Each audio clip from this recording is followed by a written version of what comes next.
everybody's doing well. Alright, what is up for today? Arizona music. And I've got a stack of albums to show. I went through and I pulled out some stuff. And how this came about was I got a request in the comments. Ron, you should do an Arizona video. So, sounded good to me. So this is going to be episode 1 on that. And I'll probably do some others in between my recent finds videos. So, yeah, who was on that turntable? Wow, man. I'm sure you probably know the song, Peter Gunn. And if you don't know who the artist was, shame on you. The legendary guitar hero, Dwayne Addie. And this is his second album from 1959. The album opens up with the track Peter Gunn, which you just heard. This album was recorded here in Phoenix at the original Audio Recorders. That building has been torn down. The studio was relocated a couple of blocks up the road in the early 60s, and that building is still there. So, what can you say about this guy? He created an amazing sound with his guitar. And it's the twang heard around the world. Dwayne Addie.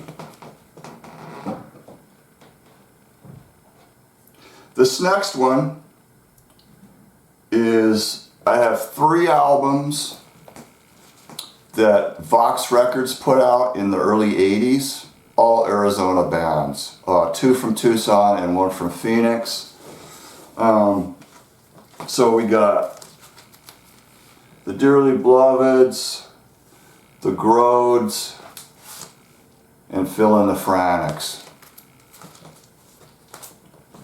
Now these guys were on the verge of making it big time. They had put out a 45 on a small Boyd label. It was a regional label, a small label. I don't think it was a local release.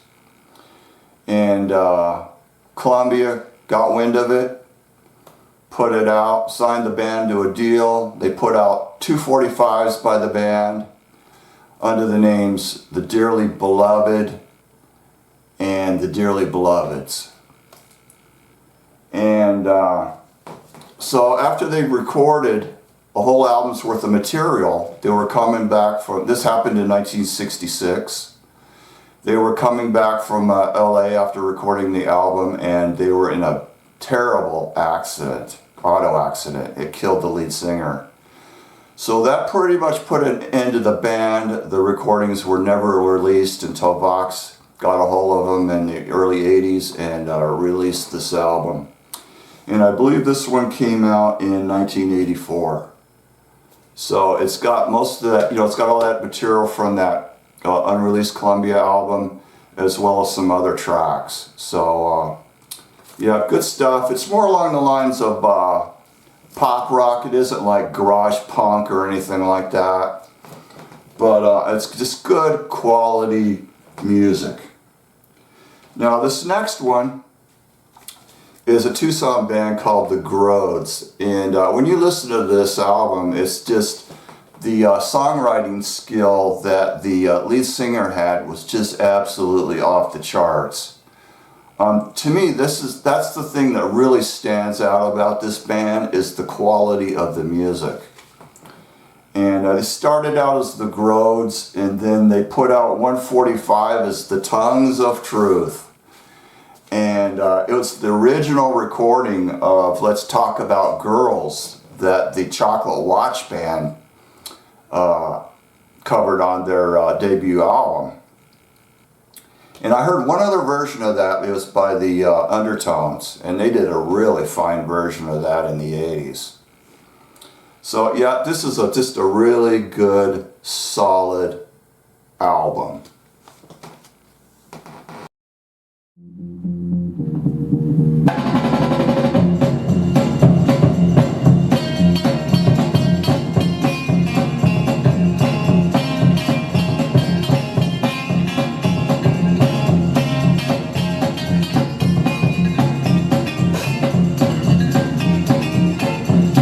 wanna know why I'm not true. You wanna know what's wrong with you. Nothing's wrong, girl, you're really tough. Just one girl and that ain't enough. I gotta love them all, baby, not just you. Gotta love them all, that's what I gotta do. Oh yeah! Talk about girls that I need girls that never talk about girls that let me go. Girls that take more. See that little girl go walking by. And the next one is Phil and the Frantics, and these guys were from Phoenix area, and they were like the top teen band at the time. They have a handful of 45s from like 65, 66 time period, and they even got Waylon Jennings to produce one of their 45s, so that's pretty cool.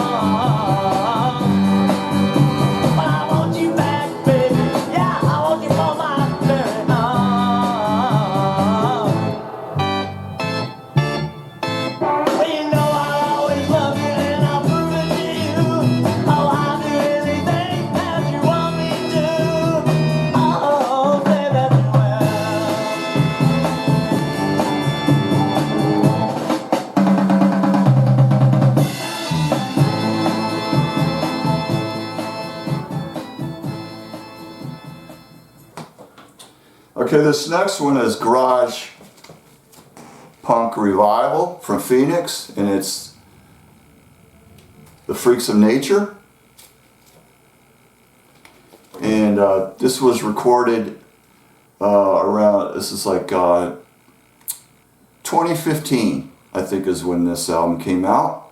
German only, and it was only released in Germany on vinyl, cassette, and CD.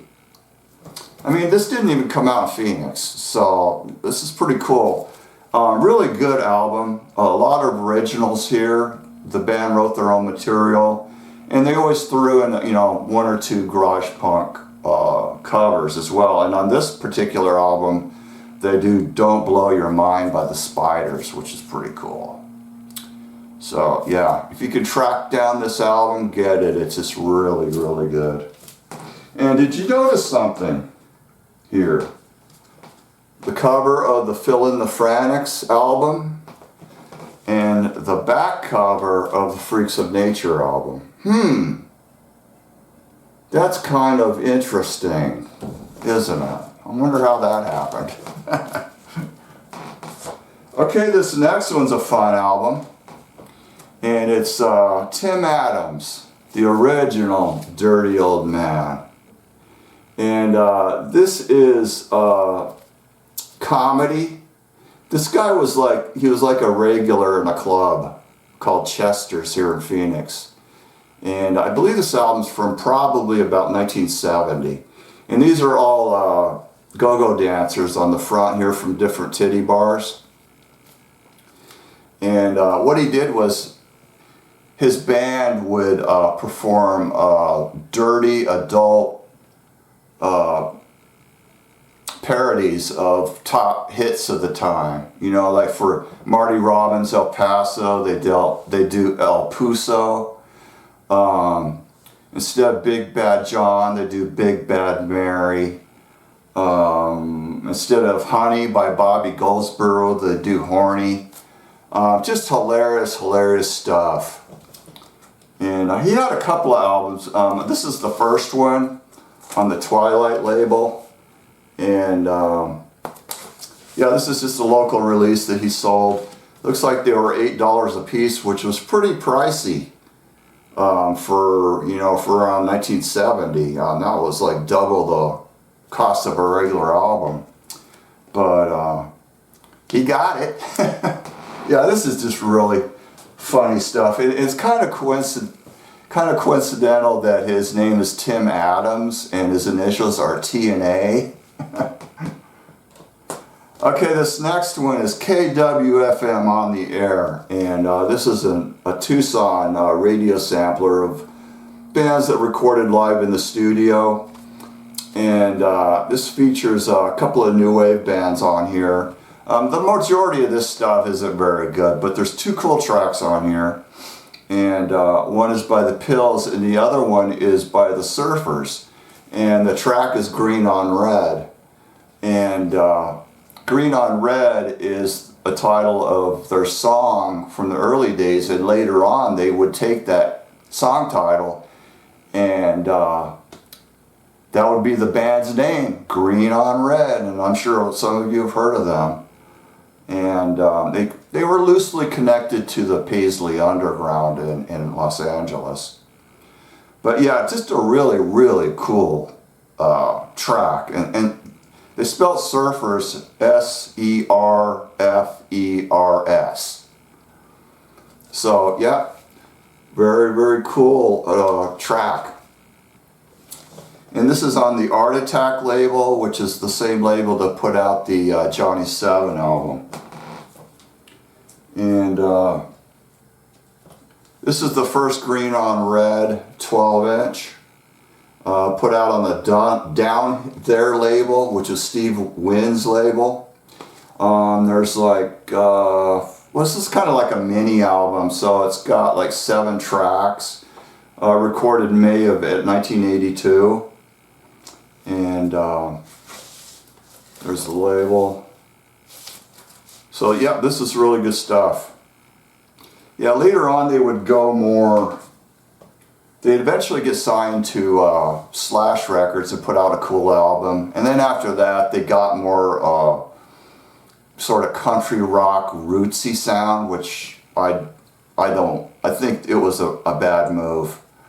I only like early Green on Red. And here's another band that is related to Green on Red, another band from Tucson, and this is Naked Prey. And again, put out on Steve Wynn's Down There label. And same story with this one. This has like 7 tracks on it.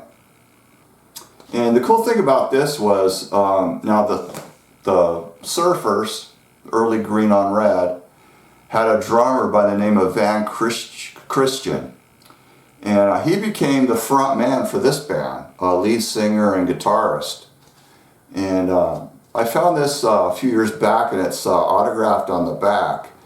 So it's signed by Van, and it's also signed by David Seeger, their guitarist. And it's also signed by their drummer, Sam Blake. And then it's inscribed at the top here, it says, "Dad, thanks for the ride." So to me, that tells me that this belonged to the bass player's father, whose name was Richard Badenios, or something like that. I suck at pronunciations, but so that's pretty cool, man. This belonged to a band member's father, so that's pretty cool. So here's the label. By the time that this release came out, this was being distributed by Enigma. The next band is another garage band. This is a garage punk. This is the Fowls. And they put out a boatload of 45s, but in one 10-inch EP. But this is their only full-length album. And it came out in 1997. And this is just really good stuff. It wasn't like garage revival. I mean, there was some of that in their sound, but it's got a more modern sound too. Just really, really good band. They were active throughout the 90s, and then they called it quits. But if you've ever seen any records by the Fowls, get them, because they're a good band. Okay, this next one is early Phoenix New Wave, and it's a 4-song 12-inch EP, Billy Clone and the Same. And they were very, very influenced by Talking Heads. They had that sort of quirky, garagey, stripped down guitar rock sound. And there's the label. So the band had a short career because the singer overdosed on heroin.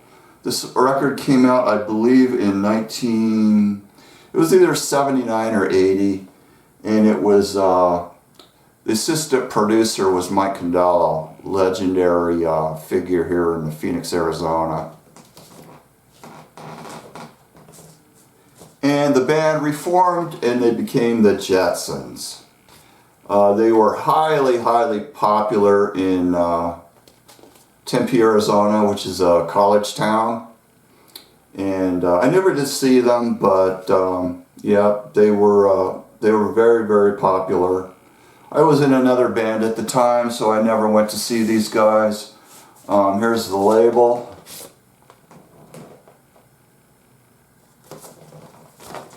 It's kind of hard to describe. It's just got it's really hard for me to describe their music. It's definitely sort of a new wave alternative sound, but it's just got that Arizona desert sound. But yeah, good stuff. Okay, this next one is hardcore punk, and it's Junior Achievement, Fade to Black. This is their only record. They didn't even put out any 45s.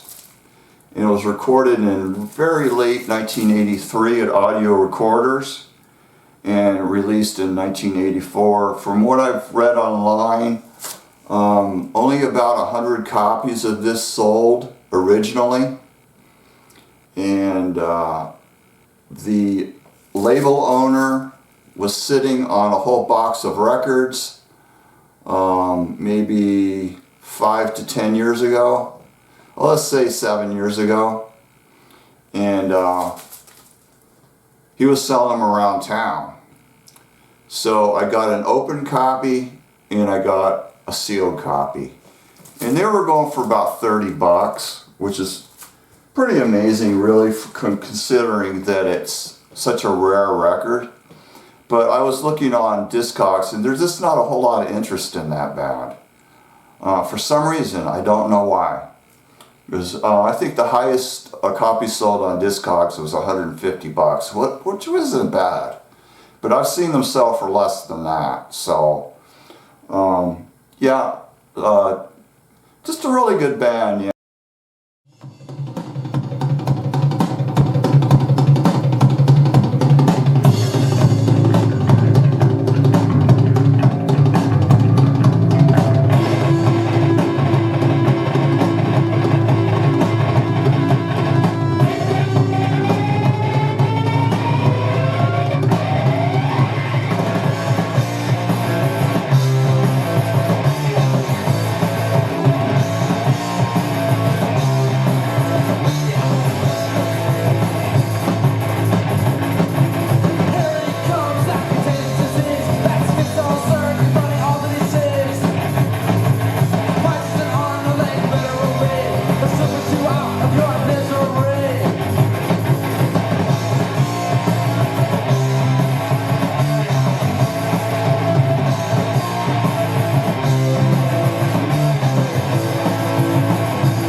And then we got Red Square's Modern Roll. This is an unofficial compilation of previously unreleased material out of Italy, and come out in 2002. And they put out one really killer 45 here in Phoenix. Modern Roll, back with Time Change, and those go for hundreds and hundreds of dollars. In fact, I sold my stock copy for $500 to a local guy here in town. I didn't really want to do it, but I needed money to. I was buying my car at the time, and I really did want to put that money to good use. I had a promo copy of it, you know, besides that one, so I went ahead and did it. So yeah, really cool. I haven't listened to this in a while. I remember it's not really necessarily a really great record or anything like that, but their 45 is pretty awesome, and it has appeared on Killed by Death compilation. Okay, now after that band broke up, a couple of the band members reformed as Neuvo West. And what they did was they kind of blended new wave electropop with a Western cowpunk theme. You know, they wore like bolo ties and alternative Western gear, and their hair was, you know, kind of like Stray Cats type stuff. This is a really good record. I'm always on the lookout for one of these. Luckily, I got this years ago for really cheap. And now they're like around $50 for a VG Plus copy. It has some really cool labels too. Yeah, this is this local Phoenix, you know, as local as you can get. So yeah, really cool. I think there's like I don't know, there's like 6 tracks. I think like 3 of those are instrumental, and then the other 3 have vocal. But kind of think like new Devo electropop with blended with some Walla Voodoo. And you kind of get the idea of what that's like. Okay, getting down to the last of it here. This is Ashberry, Endless Skies. And this record was released in 1983 down in Tucson. And I got this a long time ago. I think I got it for like maybe $8. And they have skyrocketed in value. Now, this is like a $350 to $400 album on Discogs. And I found a autographed copy. It's autographed in ballpoint pen down at the bottom by the 2 brothers in this band. This is just really, you know, judging from the value, it must be good, right? Yeah, it is. It's really good. I wish it rocked out a little more than it does. There was one really heavy, hard track on here. But I wish there was more of that, but it's just so good. It has been reissued over the years. Yeah, they put this out. They didn't have any 45s. They put this out, and then they just called it quits. They actually did get a record deal offer, but they had to compromise themselves, and they had too much integrity to do it. The record label wanted to change their sound, because great singer, great band, you know, they had it all, but the record company wanted to turn them into something different, and they wouldn't go for it. So they called it quits until many years later, and they reunited and they put out a couple of albums.